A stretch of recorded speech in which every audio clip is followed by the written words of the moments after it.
fever is catching fire with everyone. Indian fever, you can be part of the fun. Don't know winner at every game, that's where the excitement begins. So catch Indian fever, be a believer with the Cleveland Indians. Hello, everyone, and welcome to the November 16th, 2018 Lake County Sentinel Podcast. I'm your host, Tim Shirer. We'll be with you for a half hour tonight. We're going to discuss, it's going to be a mixture, I think, tonight of sports and politics, all mixed into one, simply because part of the political news of the day today has to do with sports and media. Part of the news of the day today was the news that came out this morning that a federal judge in the Jim Acosta case with CNN, where Jim Acosta's press credential was stripped by the White House because Donald Trump did not like Jim Acosta and did not like the questions Jim Acosta asked. So today, excuse me, a federal judge ruled that Jim Acosta's Fifth Amendment rights were violated. This has to do with the government cannot restrict a person's freedom of speech. If you talk against the government, you cannot be penalized for that. And that is why the Fifth Amendment was cited by the judge in this case. Of course, we know that this is really about the First Amendment rights of freedom of the press, which the Trump administration has tried to strip news organizations of. They do not want news organizations having freedom of the press so that they could criticize Trump and his policies. They only want people who say positive things about them to have access to the media. They love Fox News. They like Fox News because Fox News is far right-wing and only reports the things that the Republican Party wants them to report. So therefore, that's a group that Donald Trump likes. He often appears on Fox News. He does not like CNN. He does not like MSNBC. He does not like ABC News. He does not like CBS News because they are more to the middle or left. I'll admit that they're to the left. But he doesn't like that. So he feels he can ban them. You say, what does this have to do with sports? Well, I'll tell you what it has to do with sports. A sports writer can be banned also for saying things that an organization doesn't like. They can lose their credential. It's happened to me. I'm not going to say what organization. I eventually got it back, and I'm very grateful that I got it back. But I think this ruling today shows you cannot strip somebody of their credential just because they criticize you. Because sometimes, let's face it, criticisms are what's needed to improve situations. If no one criticizes, things get worse. Excuse me. And in this case, if Jim Acosta did not get his media credential back, and they were allowed to just strip him of his media credential, what would happen? You know what would happen. What would happen is every time somebody criticized Donald Trump, from here on out, they would lose their credential. By the time Donald Trump were to leave office, whenever that is, all you would have in the White House reporters pool is Fox News. And maybe a guy from the Drudge Report or something like that. That's it. That's all you have left. You wouldn't have anybody from the other major networks because he doesn't want to have anything to do with them. Because they say things that he doesn't like. So he's going to strip their press credential, which is bullcrap, and which I was really glad that the judge realized. And I applaud the judge in this case because he made the correct decision. You can't restrict people from having the right to voice their opinions or to go after the news story. You can't do it. Do you think, now let's be honest here. Of course, Trump supporters do not like honesty. They like fake news. They like untruths or their version of the truth, which is a lie, basically. But let's be honest here. Do you think Bill Clinton, do you think Ronald Reagan, do you think George H.W. Bush, do you think George W. Bush, do you think Barack Obama, do you think Gerald Ford or Jimmy Carter, do you think any of those presidents I just mentioned did not have reporters that they could not stand? I'm sure every single one of them had reporters they didn't like. They did. Every single one of them. Who knows? George W. Bush, George H.W. Bush, they might have had guys that they didn't like, just like Trump, same people. But they never got rid of reporters. They never did. They answered questions politely. They did. They absolutely did. Unlike Donald Trump, who accuses people of treating people badly at the same time he's treating people badly. This is a typical thing from Trump supporters. Let's treat them badly, but let's tell them they better not treat anyone badly. That's what they do. That's exactly what they do. And it's unbelievable that they seem to think they can just get away with it. Nobody's going to hold us accountable. I mean, if they try to hold us accountable, we're going to take their press pass away. We're going to strip them of their media credential. Because you said something, they said something we didn't like. They made us look bad on a public platform. Well, then don't do things that could make you look bad. Treat people fairly and evenly. Don't tell the Fox reporter he can ask any question he wants, 10 questions in a row, but Jim Acosta doesn't even get a chance to ask a question. And then when he does, you treat him like garbage. That's just wrong. It's pathetic. It's truly pathetic how Trump and his supporters feel. Like they can say and do whatever they want. But no one else better say and do anything that they don't like. I mean, that's just how they are. And it's so unbelievable that they don't realize what hypocrites they are.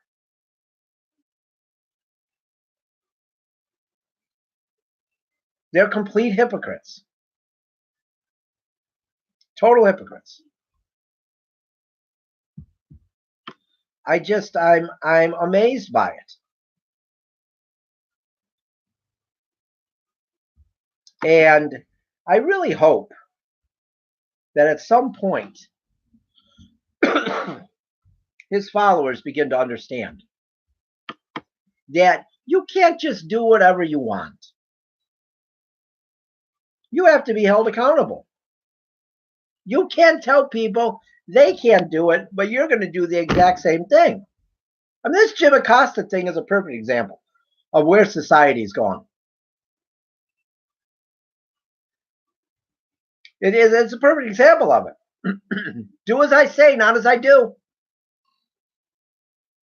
Don't you treat someone badly, but I'm going to. I mean, that's what he does every single day of the week. I love how he said at that press conference, you treat Sarah Sanders horrible. You treat her so bad. Well, I have news for you, Don. Guess who's treated terrible? Or guess who treats people terrible? Sarah Sanders. She's not a very nice person. Okay? She's not a very nice person. She treats people bad all the time. He's had two of the most rotten press secretaries I can ever remember in my lifetime. I mean, I remember there were a couple in the past that I didn't really like. Can't remember. Trying to remember her name. She worked for George W. Bush in the first term. And then I believe Ari Fleischer worked for him also. They were nothing compared to Sarah Sanders or Sean Spicer. Nothing. Not even close. Because you know what they were? They were honest. They had integrity. Okay? Sarah Sanders, she has no integrity. She has none. And do I feel bad that she got kicked out of a restaurant one time? Yeah, I feel bad for her kids, if she has kids. I don't know if she does. I don't even know. She might, but I don't know. I feel bad for the other people in her family, but I feel bad that she put them in that spot. She put them in that position. They didn't put themselves in that position. She put them in that position. Two ways. By accepting the job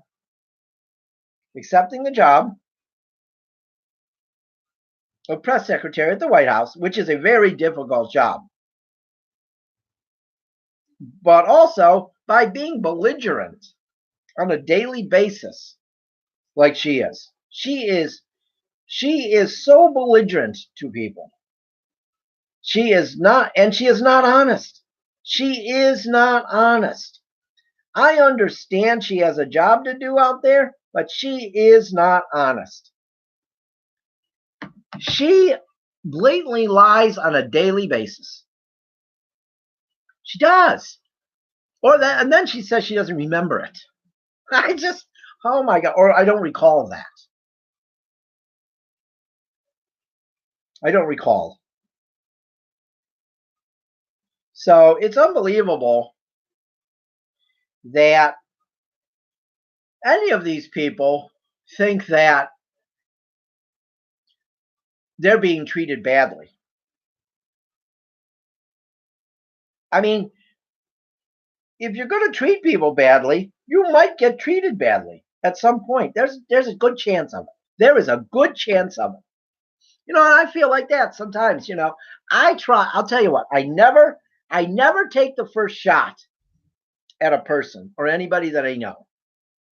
I always assume that they're a nice person until they do it to me, until they treat me lousy. And then I go after them. I go after them with everything I got. And I don't feel bad about that. If you treat me all right, I'm going to treat you all right. But if you mistreat me or treat me badly or treat me unfairly compared to other people you're treating in the same circumstances, I'm coming after you. And I'm going to tell you either that you treat me badly or I'm going to call you out for the things that you do. Okay? That's how I am. And that's how this world is, and that's how it should be. It's just wrong that we seem to be in this time where if you say or do the right thing, you're the bad guy. And I feel like Jim Acosta was portrayed as a bad guy by the White House. I really believe he was. And I think that you can't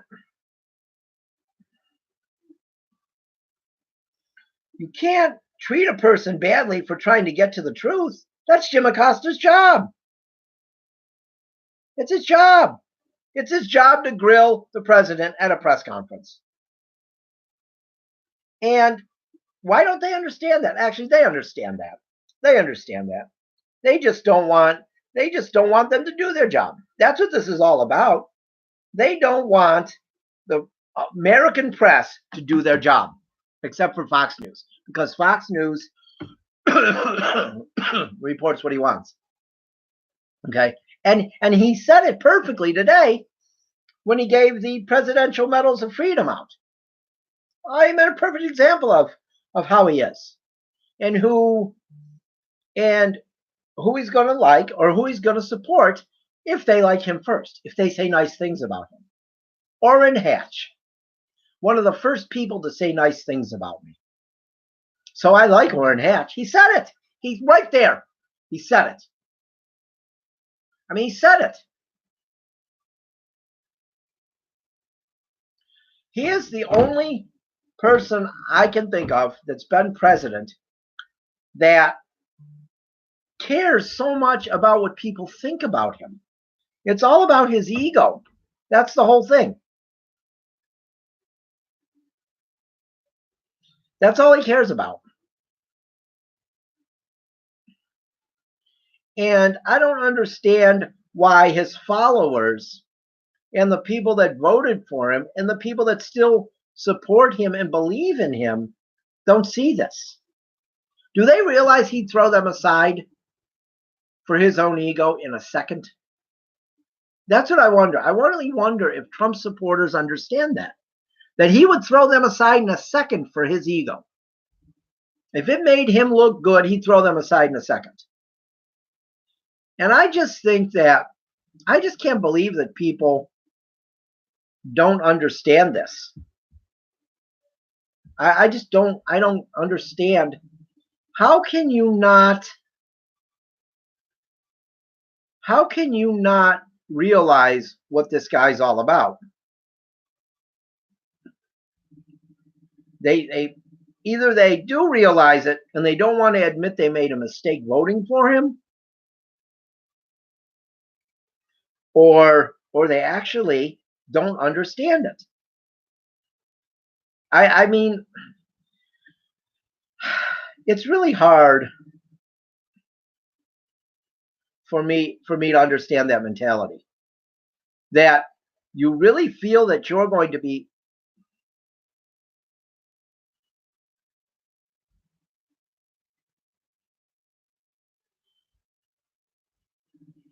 you're really going to look bad because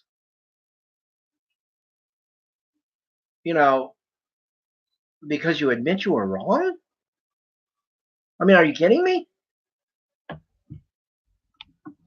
How are you going to? Why are you going to admit you're wrong? I mean, why can't you admit you're wrong? That's what I meant to say. Why can't you admit you're wrong? You made a mistake. We all make mistakes. We do. We all make mistakes. Every one of us. Just admit it.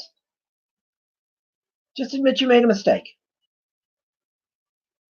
There's actually people that believe if you admit you made a mistake, you're a better person because you admitted you made a mistake.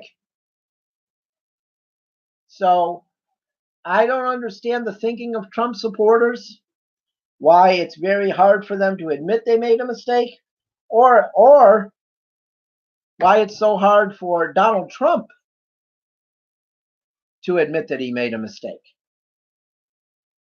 or why they just won't let people ask questions. Do you really have something to hide that you won't let people ask questions? I don't understand this. He's got to have something to hide. He has to. He doesn't want anyone to ever ask about the Russia investigation. That's when you really get him pissed. That's when you really get him mad. When you ask him about the Russia investigation. That's when he gets angry. He doesn't want to talk about the Russia investigation. The hoax. Well, I think we're about to find out that it's not a hoax. We already know it's not a hoax. The amount of people that have been indicted, right? We know that already. We know that. What we don't know is how much is there. How much of a hoax he thinks it's a hoax. We know it's not a hoax. But his followers, they still believe it is a hoax. They still believe it's a hoax because he tells them it is. They believe anything he says. They believe anything he says. We're going to find out soon because I really think that Mueller's going to come soon with something. And I don't think it's going to be anything that Donald Trump likes. I think eventually we're going to have things. When Mueller indicts, I think there's going to be enough for the Democrats to impeach. And if the Democrats in the House to impeach, and I think what's going to happen too is there's going to be enough there where he's either going to resign or, unless they want to lose all respect, the Republicans who control the Senate are going to have an impeachment trial, and he's going to have to be convicted. I think it's going to happen. That's why they so much want to get rid of Mueller. And they want to make it like his investigation is a sham. Because they know he has evidence. They know it.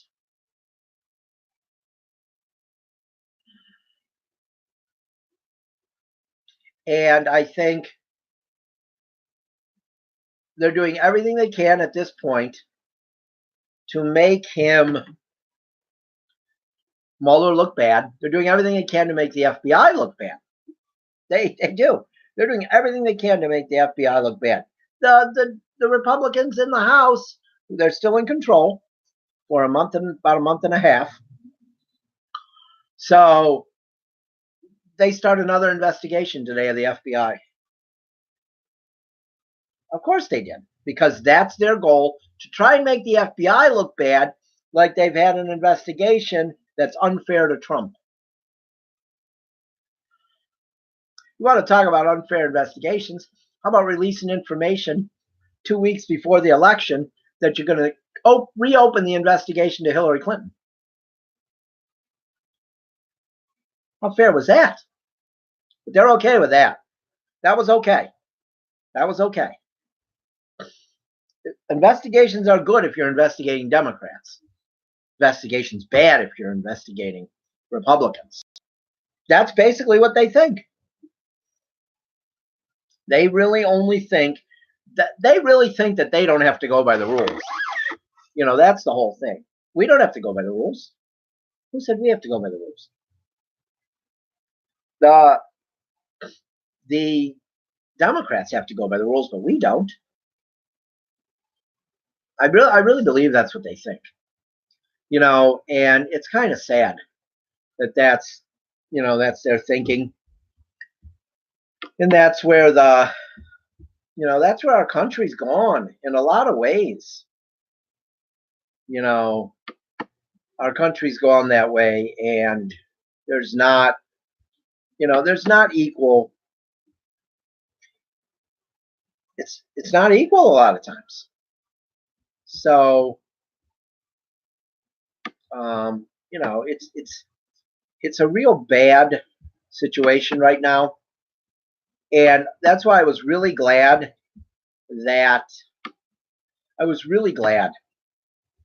that the Judge Kelly, voted in favor of Jim Acosta and CNN today, because at least we know that freedom of the press, freedom of being allowed to speak out against the government is still okay.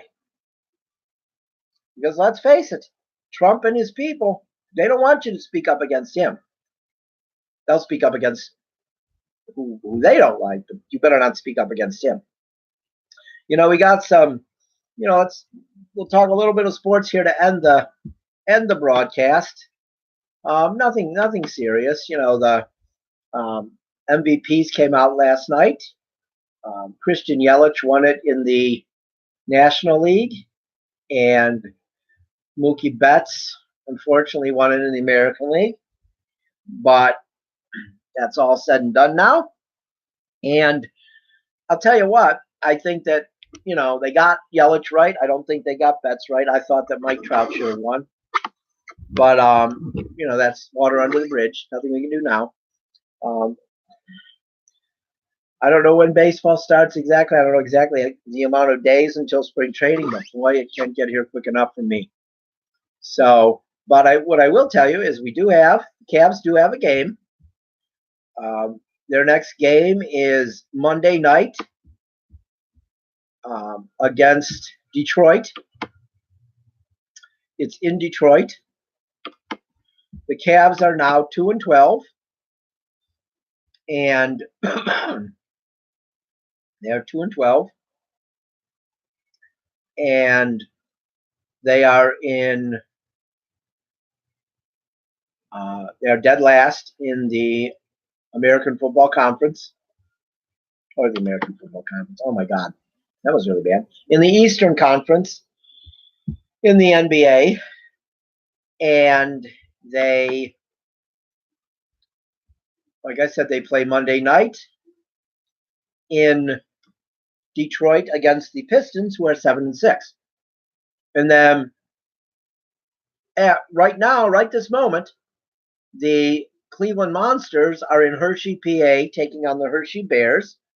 7:49 left in the first period, and they are down 1-0. I believe they do play them again tomorrow night, and that is at 6:00. So hopefully they can come back and win the game tonight. That would be great. And then they play tomorrow night against Hershey. Hershey's one of the oldest teams in the American Hockey League. They've been around forever. They go back to the days when the Cleveland Barons were in the American Hockey League. So that's an old franchise, just like a lot of other great hockey franchises. So this should be a good battle tonight. Hershey, that's who the Monsters beat in the to win the Calder Cup in 2016. So this is a good rivalry here. So hopefully the Monsters can get the job done tonight. But we are almost out of time. We are just about out of time for the night. And we will be back on Monday at our regular time, 7:00. So until then, I hope everyone has a great evening. I'm Tim Shirer. Hopefully, we'll talk to you on Monday.